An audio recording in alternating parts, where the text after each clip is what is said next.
Okay, so this is June 27th, 2018. This is Stephen Palmer and David Hunt, one of the owners of Coogan's Restaurant, Bar and Grill up in Washington Heights. Um, and David is here today in my apartment to talk about Stonewall and the village at the time and some memories he has of his own, and give a little explanation also about what Dave Von Ronk, the famous folk singer, was up to around that time as well. So, Dave, if you wouldn't mind just taking a few minutes, where you were born, Sure. year, and So, I was born in Inwood, the northernest most part of Manhattan. And when I was growing up, I thought there were two groups of people: Jewish people and Irish Catholics. That was my entire view of the world.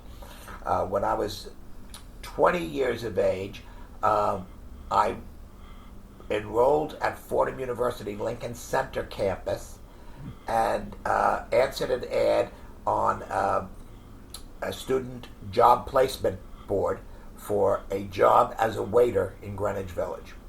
My recollection is at the time the minimum wage was $1.25 an hour, and if you worked a part-time job in college, that's what you got. You got the minimum wage. And this job said a waiter's job, $2.50 an hour. I said, I'm in. wow. I'm down to the village, and within months I had an apartment in the village. I dropped out of school, and I embraced the village with open arms. What year was this about? Uh, for me, that was September 1969. September 1969. Great, Yes. great. Okay. Now, I certainly remember the Stonewall riot.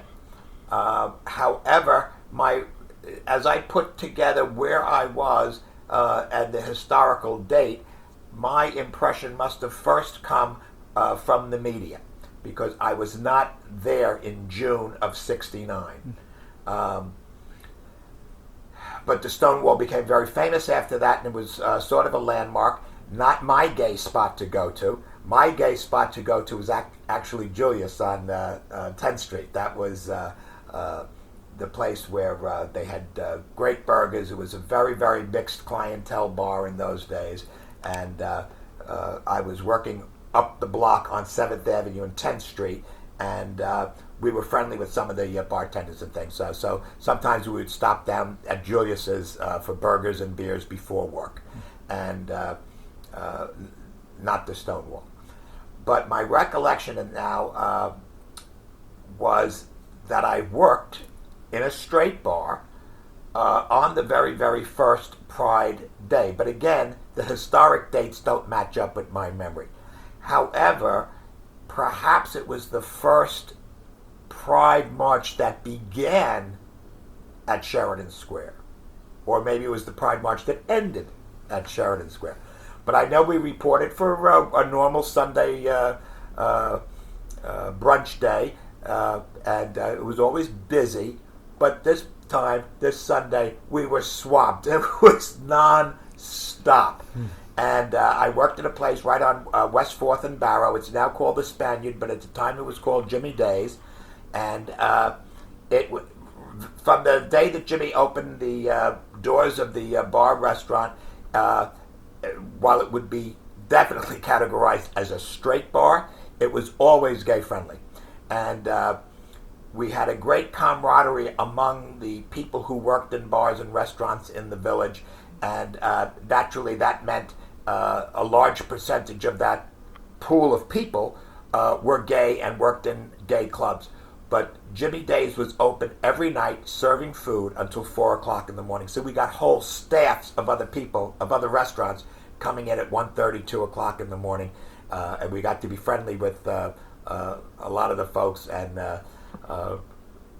although we would definitely be categorized as a straight bar in the village, from day one, it was a very, very gay-friendly bar. But this Sunday, it was mobbed. It was just nonstop. It was New Year's Eve to the 10th degree.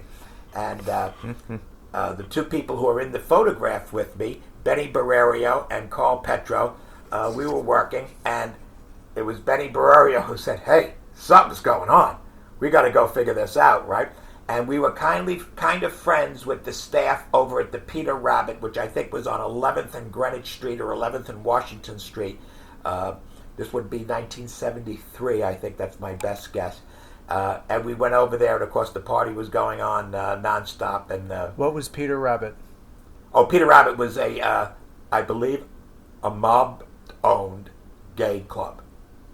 But it was there was no confusion about the Peter Rabbit. You were in a gay place with go-go boys, and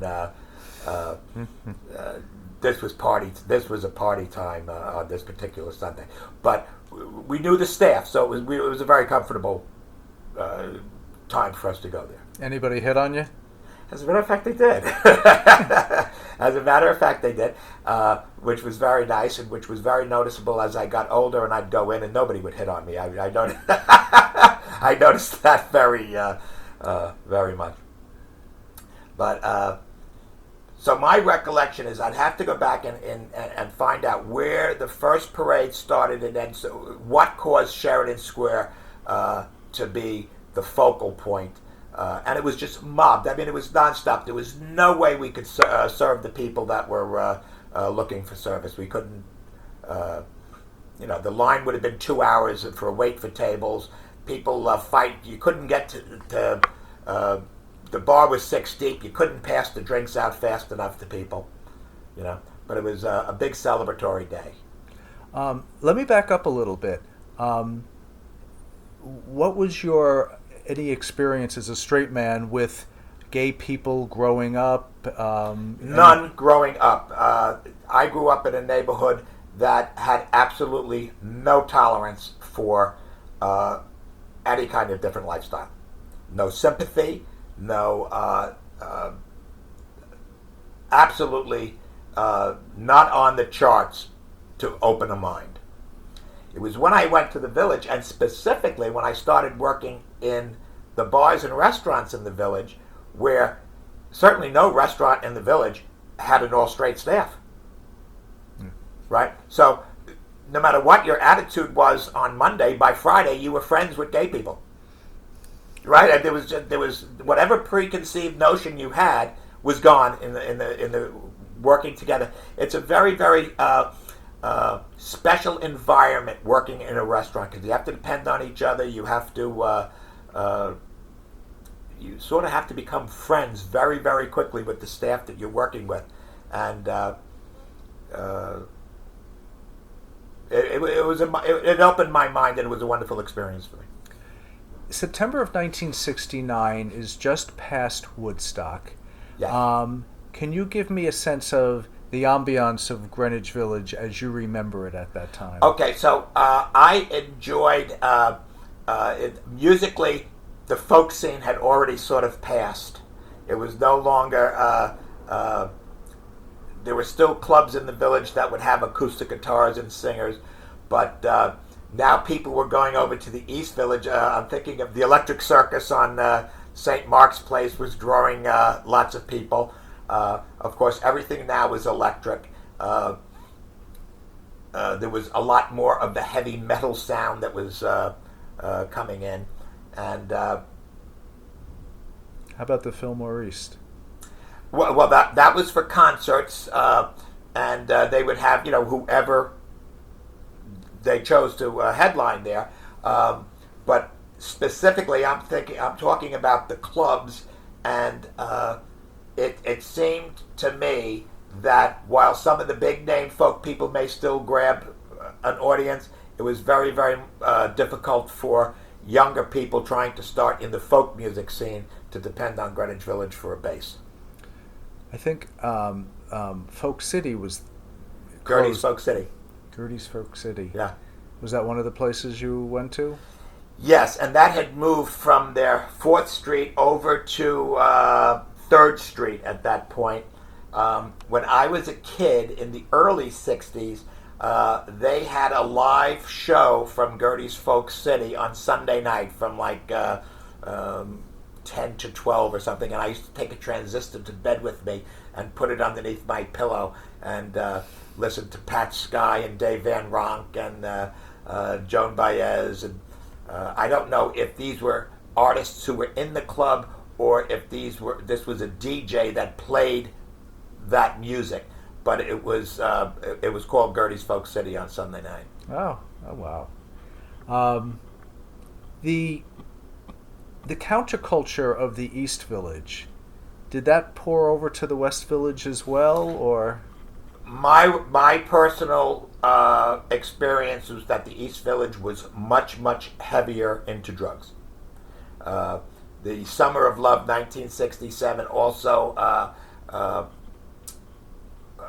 there was a mixture of the hippie culture and the addict culture coming together, and the addicts always would take advantage of the hippie system, and I remember a huge breakdown, especially in the Greenwich Village. There was a horrible double murder in the East Village, I think in the summer of '67, where a couple took in someone from the street because they were in need, and it was a heroin-related murder because he needed the money for drugs, and it kind of that signaled to me that a turning point had come. No longer could hippies be as open as they really once were or tried to be. That kind of thing was happening in the Haight-Ashbury too. Yeah. I think one of the names of the kids who was killed was Groovy. I'd have to look this up. That was that was in the newspaper and everything. Oh, it was a very big sensational murder. And kind of put the stops on, I thought, on the hippie movement. 19 September 69, you're working, what was the name of the place you're working again? Well, the first job that I took in the village was in a place called Your Father's Mustache. I was working at, I was going to school at Fordham at Lincoln Center. I was living still at home in Inwood, right? And I took a job down there, part-time job. I was working like 20 hours a week. I was making very good money, and then things started. I became an assistant manager by that December, and then right after Christmas. So this is the beginning of 1970. One of the guys who was in management of this was a chain of places. Had an apartment, had an open bedroom, and I moved in with him on 3 Sheridan Square, which is that big high-rise building right on Sheridan Square. Oh, wow. Yeah. What was the building like? What was the area like? Sight, sound, smells? Well, I mean, the village was it was intriguing. There were lots of little nooks and crannies, a lot of small businesses, a lot of eccentric characters. I remember the details of the apartment. Myself and this fellow shared an apartment, and the rent was $285 a month. So this was a 2-bedroom, 2-bath apartment in a high-rise elevated building in Greenwich Village, right? And we moved out about a year, maybe 14 months later, because the rent went to the astronomical price of $355. And we said, well, this is ridiculous. And then I got an apartment on Charles Street, 16 Charles Street, for $89 a month. Wow. How long did you live in Greenwich Village? From 1970 to 1981. Wow. It's a long spell. Yeah. Sheridan Square, I mean, so you were right near where the Stonewall Inn was. Oh, absolutely. Okay. I don't think that's more, if you drew a straight line, right? I don't think that would be more than 200 yards. What was your impression of the Stonewall riots when they happened, if you can remember that? Well, I think my honest impression was that anybody who would go and fight a cop was nuts, by definition. If you're in short pants in the summertime and you think you're going to go against a guy with a bat and a gun, that's the definition of insanity. But I've come later to appreciate that the rage just got people to do things that normal, well thought out people would not do, or people had felt so oppressed for so long that they couldn't control their emotions. Mm-hmm. Mm-hmm. Fair enough. Yeah.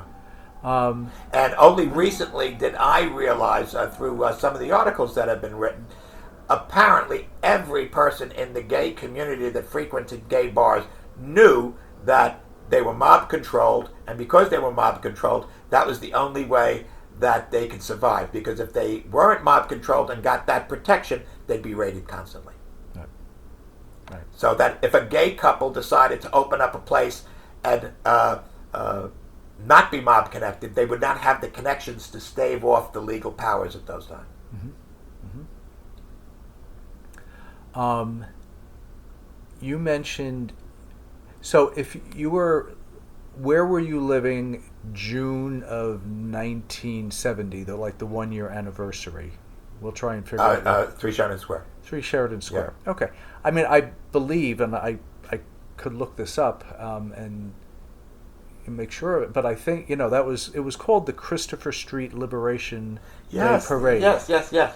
And so I think the first the year... Gay Liberation Front. I think there was something because it was during the Vietnam era, and front was often used for movements. Well, the Gay Liberation Front got their name from the National Liberation Front of the North Sure. Vietnamese. Sure. Because the Gay Liberation Front's thinking at the time was that a revolution would help all oppressed people. And that would include gay people too. This is, kind of old 1960s Sure. revolutionary thinking. In the last month, I've interviewed 3 people who were part of the Gay Liberation Front. So it's interesting you should mention that. How do you remember that name? I had not thought of it in years, but when you said the Christopher Street Liberation Day, I thought that popped into my head, the Gay Liberation Front. Maybe you saw some flyers. Oh, absolutely, sure. And remember, there was a whole bunch of other neighborhood papers at the time. The Village Voice was an entirely different thing than what it is today. There was the Villager. There was the East Village Other. There were local papers that would, while the gay community may not be getting press in the Bronx, they were certainly getting press in the community papers in Lower Manhattan. Mm-hmm. Mm-hmm. What is your memory of the first gay march, if indeed it was the first gay, June of 70, where they march up, actually go up 6th Avenue? What is your recollection? Don't worry about the year. My recollection is that Sunday when we came to work, we knew nothing about it in advance. It wasn't like we said, "Oh, we're going to be busy today because it's Gay Pride Sunday." Remember, in those days, it was called Gay Pride, not just Pride. It was gay. It was a 2-word thing, and so that wasn't on our radar. It wasn't like we had marked off in the calendar, "Oh, this Sunday's going to be busy." So we were totally taken by surprise at the enormity of it. And then we were having so much fun that we went over to the Peter Rabbit on 11th Street to continue later that night. And my sense is that we probably got over there around 9 o'clock and probably stayed there till 11 or 12. And this is the picture that I took a shot of it myself. This is you at the Peter Rabbit. Yes. With my very fashionable rose-colored glasses from the day. And this was Gay Pride 1972, 73, I would say. 72, 73. Okay. All right. Very good. That'll go into the archives, by the way. All right. And the other thing that we were going to talk about today was you knew Dave Von Ronk. Yes. And who was a famous... Could talk about him a little bit, and then his connection to... The other straight man's connection to Stonewall. Okay. So, I had worked, let me see, I began from 1969, 1970. So somewhere around 1972 or early 73, I started working, and I worked for 14 years at Jimmy Day's on the corner of West 4th and Barrow. It's now called the Spaniard, right across the street from 3 Sheridan Square. It was a corner location. And it was just a terrific, terrific New York saloon. But Jimmy had the business model that the kitchen would stay open till 4 o'clock every night. And no matter what, even if it was a snowstorm, the bar stayed open till 4 o'clock, till the legal hour that he could do it. And what his thinking was is, and he was absolutely right about this, that if a restaurant staff is closing up at 1 o'clock and they want to go out and get something to eat themselves and to have a couple of drinks, right? Everybody would know that Jimmy Day's was open. So we got entire restaurant staffs at time. Now I'm talking at 1:30, 2 o'clock in the morning, 12 people walking in the door. This was actually a great business model in a place that had so many restaurants. In other words, if you were in another area that wasn't surrounded by other restaurants, it may not work. But in Greenwich Village, it worked. That was also why from day one it had to be gay-friendly, because many of the staffs were gay, and we had a great time. It was a wonderful, wonderful environment to work in. But Dave Van Ronk was a heavy, heavy drinker. And Jimmy Day's was open till 4 o'clock in the morning. So if he was coming back from a gig out of town or something, he might be arriving in the village at 2 o'clock in the morning, and he would know Jimmy Day's would be a place that he could go sit, have conversation. He was a great talker. And so over the years, I got to know him very well. And he was always a character. He was, I can't remember what he used to tell me. He used to either criticize the Leninists or criticize the Trotskyites, but he was in that milieu there. But at 2 o'clock in the morning, it didn't make much difference what the political sentiment was. But one night, he told me, and he said to me, he says, "Do not tell this story until I'm dead." He says, "Keep this to yourself until I'm dead." So I believe he was living at the time with a woman who knew that she could not get him to stop drinking. She knew this. But she thought she could control it. So she put very, very strict boundaries on how much he could drink and how late he could stay out. So he told me the story that he was playing a local job in Greenwich Village in one of the clubs. This would be in June of 1969. And he had a 10:30 show and a 1 o'clock show. And he would be out of that place by 2:30. The girlfriend said you could go and have 2 drinks at the Lion's Head, which is right next door to the Stonewall. And you could have 2 drinks, and you're in this apartment at 3:30. So that was his plan. So he's having a good time in the Lion's Head, and the bartender comes over and says, "It's last call." And Dave takes a look at his watch, and it's now about 10 minutes to 4. He's already late by 20 minutes. So he says, no, I got to get out of here. He opens up the door to the Lion's Head. This is Dave Van Ronk telling me this story. And is ordered by a New York City policeman, back inside. Close the door, back inside. Dave thinks he's died and gone to heaven. He has been ordered by the New York City police to go back into the bar. So he goes back, he takes he says to the bartender, "Change my mind, I will have last call." He hangs there. Now it's 4:30 at night, and he realizes he's in a lot of trouble. Dave was a big man. He was probably 6'4", 250, 260. He was a big, big man. And he opened up the door, and he realized that the crowd was now blocking his exit, He says, I got to get through here. He goes up the steps. There's like 3 steps from the door of the Lion's Head onto Christopher Street, and sort of pushes the young man in front of him into a policeman. And the policeman steps back and hits this young man with the baton, with the nightstick. And then all hell broke loose. So according to Dave Van Ronk, he told me, he says, I started the Stonewall riots. Now, I repeat that only as a story. There's no way to check the veracity of it. That's okay. That's okay. It is online as well. I think in one place he said something like, I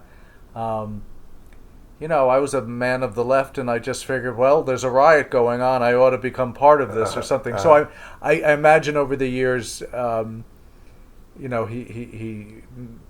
made it a little more spicy or something. But that's great he told you that, and it's great he told you not to say anything until he's dead. And he died in 2005 or so, 2003. Yeah, I'd have to Google that to. Did you have a sense of his feelings about the gay population at that time? Well, I mean, if anybody was a live and let live personality, it was Dave Van Ronk. I don't think he was much into the judgment business at all. I think in the book it mentions homosexuality. I looked up Stonewall, but I'll take a picture of the book also as well. How is that? Is there anything you wish I had that memory lane?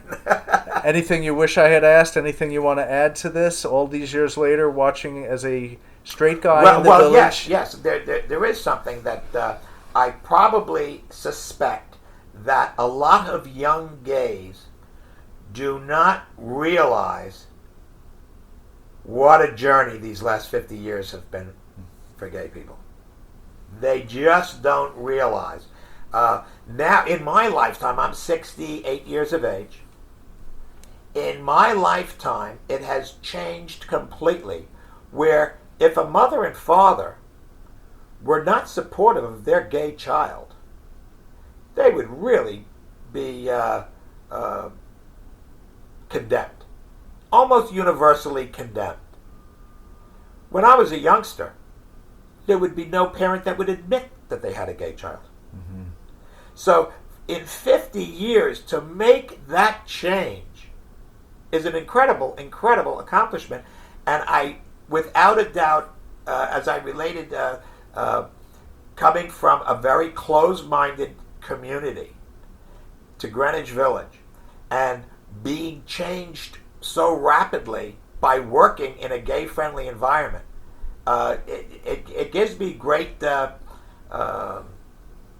pleasure to think that the human race, the more it mingles and meets each other, the better we become. Well said. And I think it's also mentioning for the archives that your restaurant for Gay Pride Month has a big, large rainbow flag out front. Yes, large. Yes, but also you will notice that you can see the creases from the packaging on. And we, for many years, we had a flamboyantly gay waiter by the name of Fred who worked for us. Who I sent a picture of the gay flag with all its foldings on it, and I said, "Fred, bring back the iron." He took our iron, or at least we think he did. I don't remember him though, because I've been coming to your place for years. Sure, you would have known Fred. You would have known. He was our best waiter in a lot of ways. Oh, okay. Shall we cut? Yes. Okay. Thank you.